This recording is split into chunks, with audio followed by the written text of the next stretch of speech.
आशा करता हूँ आप सब बहुत अच्छे होंगे। मेरा नाम है सिद्धांत अग्निहोत्री। स्टडी ग्लोस पे आपका बहुत बहुत स्वागत है। मैं आपको पहले सिलसिलेवार से कहानी बता देता हूँ। शरद चंद्रमणि, इनकी एक बेटी है, 40 साल के हैं, पूरा परिवार है। बता दूं कि बांग्लादेश में जो हिंदू पॉपुलेशन है वो 7% है। ठीक है, तो अब शरद मणि चक्रवर्ती जो है एक ग्रोसरी स्टोर यानी कि एक किराने की दुकान चलाते थे नारसिंगडी डिस्ट्रिक्ट में। लगभग रात के 10 बजे अपनी दुकान बंद करके वो वापस आ रहे थे। कुछ लोगों ने उनके ऊपर अटैक किया, धारदार हथियार से अटैक किया, हॉस्पिटल ले गए, मर गए 24 घंटे के अंदर अंदर। यानी कि उसी दौरान राणा प्रताप, जो कि जाशौर डिस्ट्रिक्ट के थे, एडिटर थे एक न्यूज़पेपर के, इनको भी गोली मार दी गई। स्कूल टीचर के बेटे, बता दूं कि इनकी एक आइस फैक्ट्री भी थी। मंडे इवनिंग यानी कि कल इनको बुलाया, बोला कि चलो तुमसे कुछ काम है, और इनके माथे पे गोलियां उतार दी। मोटरसाइकिल पे, कहते कि आर्गुमेंट हुआ, फिर कुछ लोग मोटरसाइकिल पे भी आए, उन्होंने भी गोलियां मारी। 24 घंटे में 2 मौतें हुई हैं, 2 हिंदू मौतें हुई हैं। ठीक है, और बता दूं कि ये अभी आंकड़ा बढ़ेगा। कुछ और मैं केसेस आपको बता देता हूं, कुछ क्या सारी केसेस मैं बता देता हूं। सैटरडे को एक औरत का बेरहमी से रेप किया जनादिया डिस्ट्रिक्ट में। 2 आदमियों ने उसको पेड़ से बांधा, बाल काटे, रेप किया, उसका वीडियो वायरल कर दिया। वो बेहोश हो गई और लोकल्स फिर उसको हॉस्पिटल ले गए। खोकौन चंद्र दास 50 साल के, आपको पता ही है कि इनको जलाने की कोशिश की थी, जला दिया था, बच गए क्योंकि बगल में तालाब था, वहां पे कूद गए। ठीक है, और ये एक मेडिसिन शॉप इनकी थी। ठीक है, दवाई की दुकान थी। बजेंद्र विश्वास, एक और हिंदू आदमी, माइनमेन सिंह में 29 दिसंबर को इनको मार दिया गया था। ठीक है, गारमेंट फैक्ट्री में अगेन काम करते थे। अंसार बाहिनी के ये मेंबर थे। अंसार बाहिनी बेसिकली एक पैरामिलिट्री ऑक्सिलरी फोर्स है, बांग्लादेश की ही, यानी कि बांग्लादेश के लिए ही ये काम करते थे। 24 दिसंबर को अमृत मंडल को मार दिया गया। अब कहा गया कि ये तो आदमी वैसे ही, इसके ऊपर केसेस चल रहे थे। बहुत बढ़िया। ठीक है, झूठ पे झूठ। पहली बात तो भाई, अगर कोई केस चलेगा तो वो बांग्लादेश में क्यों रहेगा, भागेगा। हिंदू तो भागेंगे ही भागेंगे, ये तो खाली बहानेबाजी है। मैंने इस पर लेक्चर भी लिया था। 18 दिसंबर को दीपू चंद्र दास से शुरुआत हुई थी, जब उसको जिंदा जला दिया गया था। तो दोस्तों, ये 6 घटनाएं हैं।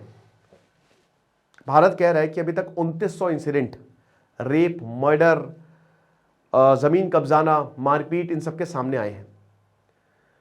हिंदुओं को पकड़ पकड़ के मारा जा रहा है। इनफैक्ट मैं हिंदुओं की बात नहीं करूंगा, वहां पे जितनी भी माइनॉरिटीज हैं उनको पकड़ पकड़ के मारा जा रहा है। बांग्लादेश फेल हो चुका है। खालिदा जिया मर गई है, मोहम्मद यूनुस अभी भी जिंदा है। हम कह रहे हैं कि बांग्लादेश के साथ हमको रिलेशन अच्छे करने हैं, but Bangladesh is not able to protect the minorities. फरवरी में इलेक्शंस है, पता नहीं इलेक्शंस होंगे भी नहीं होंगे, फिर कोई दंगा ना हो जाए। हर 2-3 दिन में दोस्तों ऐसी खबरें आ रही है, और मैं आपको बता दूं कि ये वो खबरें हैं जो रिपोर्ट हो रही हैं। ठीक है, अनरिपोर्टेड आंकड़े बहुत होंगे दोस्तों, बहुत ज्यादा होंगे। बहुत सारे ऐसे भी आंकड़े होंगे जहां पे मार के फेंक दिया जाता होगा या कोई बच जाता होगा। बहुत ऐसी ये तो डिस्ट्रिक्ट्स हैं तो पता चल रहा है, लेकिन दूर दराज के एरिया की बात करें तो पता भी नहीं चलता होगा। 2024 का जो रेवोल्यूशन था वो बहुत बुरी तरीके से बैकफायर कर गया है। बांग्लादेश को चाइना यूज कर रहा है। मैंने आपको बताया था, आईएसआई की नई स्ट्रैटेजी यही है कि ईश निंदा का आरोप लगाओ हिंदुओं के ऊपर, या फिर उनके मंदिरों को तोड़ो, कुछ मार्किंग्स बनाओ और उनकी जमीनों पर कब्जा कर लो। सिंपल स्ट्रैटेजी है। माइनॉरिटीज को भगाना है। जिस बांग्लादेश को हमने आजाद कराया, आप देख लीजिए कि वहां पे क्या हो रहा है।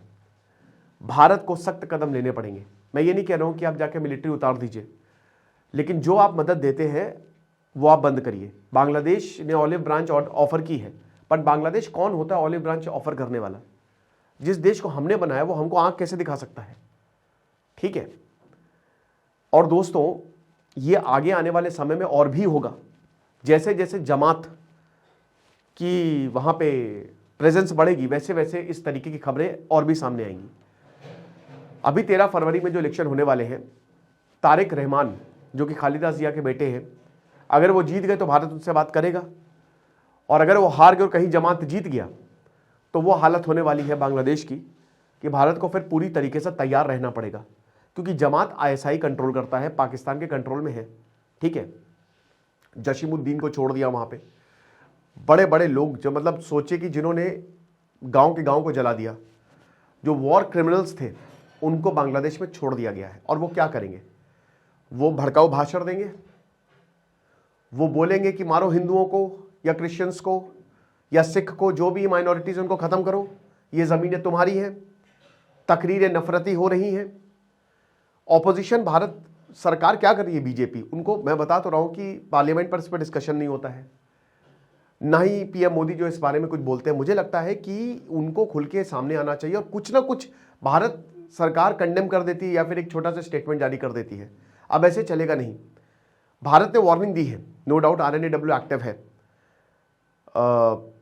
उस्मान हदी को मरा, उस्मान हदी, और उस्मान हदी के हत्यारों को भी नहीं पकड़ पाए। वो आराम से वीडियो जारी करता है कि मैं तो यहां पे बैठा हुआ हूं, मेरे तो भारत से कोई लिंक भी नहीं है।